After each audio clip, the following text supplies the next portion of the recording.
everyone, welcome back to the Capsulated Breakthrough, your own channel. As you all know me, my name is Syed Irfan. I am pursuing my Electronics and Communication Engineering in Sri Venkateswara College of Engineering, and I'm currently in third semester. So, welcome all of you, welcome back again. Today, we are going to understand a topic from Electronics Principle and Circuits, which is understanding monostable and astable multivibrators. So in this topic, we'll be covering everything about monostable and astable multivibrators, how they work, what they actually are, the process, their applications, and the system. So stay tuned, the electronic enthusiasts. This video especially for all of you.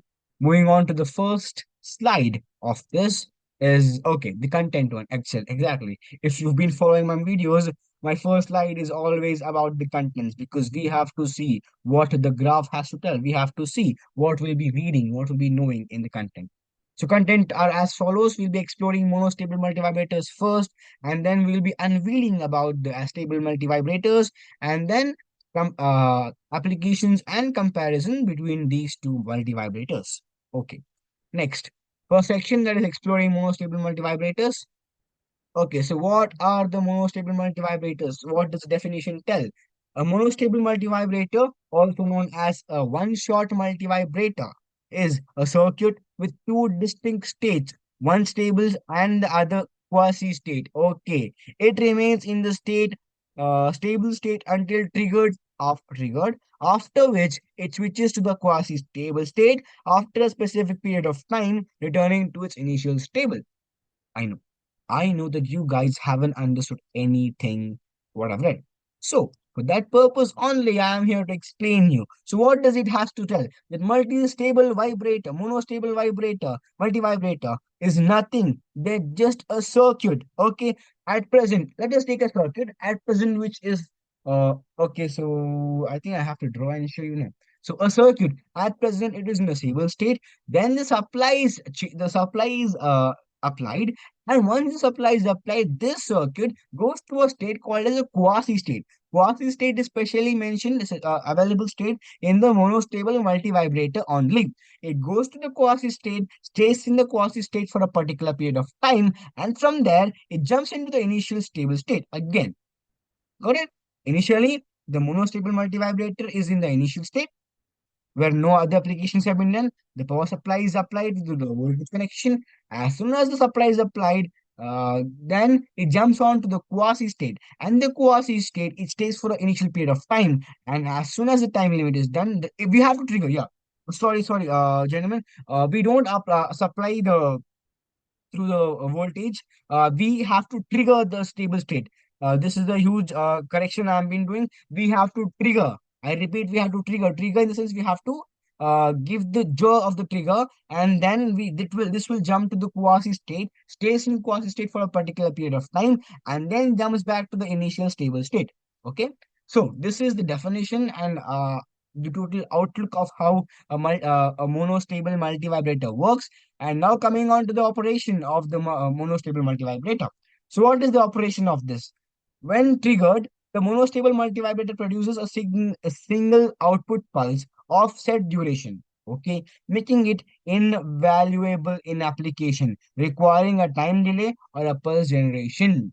Okay, so this tells that when we trigger this monostable multivibrator, it produces a single pulse of an output. This single pulse have its time delay and its pulse generation. Two things we should remember that after we have triggered the monostable multivibrator, this generates a pulse. This generates a single signal pulse which has time delay in it. Okay, going on to the third one. The third tells us the time control. Of course, when there's time delay, we have to also check timing control. So what does timing control tell us? The duration of the output pulse is determined by the RC time constant, offering precise control over the pulse with for various time applications. Okay, so what does time control tell us? That during the different duration of the output pulse determined by the RC time constant, offering precise control over the pulse. So this we apply time control because we have a precise control over the pulse width of at the time of application. Okay, so these are the components. You can see the diagram here. The components are the circuit typically comprised of a single active device, such as a transistor or an operational amplifier, along with passive components like resistor and capacitor. Now, triggering mechanism. The transition from the stable state to the quasi-stable state is initiated by an external trigger pulse, which can be generated through manual switches, sensors, or input signals. So the signals are given by triggers. Okay, I had again corrected in the last slide.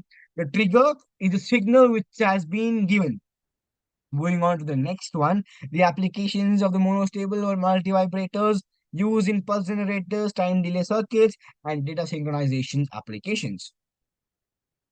Advantages and limitations of monostable multivibrators are advantages. The monostable multivibrators offer simplicity in design, okay, and oh, I'm sorry, and versatility in generating accurate pulse for a wide range of applications. That means the circuit is very basic, very simple. Even cats and dogs can do it. When I was in my 11th and 12th, my teachers used to tell this. Even cats and dogs can do it. So this uh, generation of this circuit is very simple that even cats and dogs can do it. So the advantages is that it has very simple and design. It has precise time control and versatility in generating accurate pulses. Limitations of the monostable multivibrators are it is limited to the producing only one single output pulse. This is the most important limitation. This is why other multivibrators were made because these have only single output pulse upon triggering the required external mechanism to return to its stable state, making it unsuitable for controlling oscillation applications. Going on to the next, that is case study. Explore a case study where a monostable multivibrator. This is for you guys. A case study for you. You can take this as a homework. You can consider me as your teacher, Mr. Rangappa, or something like that. And you can consider this as a homework that where you explore a case study where a monostable multivibrator was employed. Create a precise time delay in a data transfer application, showcasing its practical utility. Now, as we've read and understood what a monostable multivibrator is, it is a responsibility and it is has time. The time has come. The time has come. The time has come that we read about a stable multivibrators. Okay, understanding a stable multivibrator. What are its functionality? In a stable multivibrator, also known as a free-running multivibrator, is a circuit that is pardon me, it's my mistake. It is continuously switches between its two unstable states without the need of any external triggering. Okay. What is the oscillation frequency? Okay, for this to perform, we don't need any trigger. In monostable, as you can remember, we need a trigger input pulse for it to get activated. But in the stable multivibrator, we do not need any external triggering at all. Okay, the next one is oscillation frequency. It generates a continuous square wave output, making it suitable for the application requiring clock signals, data transfer timing, and frequency generation. All very complex words are filled in here. Let us try to break this complexity of the words and understand what it has to tell us. It generates a continuous square wave. Simple. That it generates a square wave and then making it suitable for the application of running a clock. So square wave is very suitable for running a clock. This is the point. We have to remember all this. So it generates a square wave that makes the clock suitable for running, and then data transfer timing and frequency generation is very easy accessible. Okay. Components and the configuration in a stable multivibrator is the circuit typically consists of two active devices such as transistor or operational amplifier, along with associated resistor and the capacitors. Basically, on the top cherry on the top is that we need transistor, we need amplifiers, and we need resistors and capacitors. These four the most basic things needs you would need in any experiment you do in electronics if you are an electronic student. So you should know what a transistor is, what an amplifier is, what a capacitor is, and what a resistor is. I am not explaining all this to you because even cats and dogs know this. So if you want this to be understood, go and watch our previous videos. I think it's 1 year back videos. Yeah, watch them. Going on to the next. Okay. A stable multivibrator circuit design. So how do we design a circuit? We have okay, three mechanisms: mechanism, control system, and application. Okay. The circuit's oscillation is achieved through a feedback loop that continuously switches the active device states, resulting in generation of a continuous square wave output. Okay. Frequency control: by alerting the value of the resistors and capacitors, the oscillation frequency is a stable multivibrator can be precisely adjusted to suit specific conditions. Okay. So we can adjust according to our needs. We can adjust the frequency of the a stable multivibrator that true very precisely. Applications are: stable multivibrators are widely used in clock signal generation, data synchronization, and frequency control due to their continuous oscillation capability. Okay, going on to the next. What are the advantages and limitations? At the end, we always come to the advantages and limitations because this is the slide. This is the part which would help you frame your answers in your VTU examinations.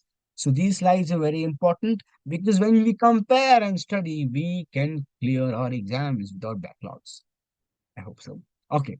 So advantages. The stable multivibrators offer us continuous square wave, okay, output without any need of external triggering. This is something very important. In a stable multivibrator, you do not need any triggering, and without triggering, this will provide you a square wave, that is continuous square waves. Now you can do a mantra can be made, in a stable multivibrator, we can do not need to perform any triggering. It will generate multiple output waveforms which are square waveforms. Okay.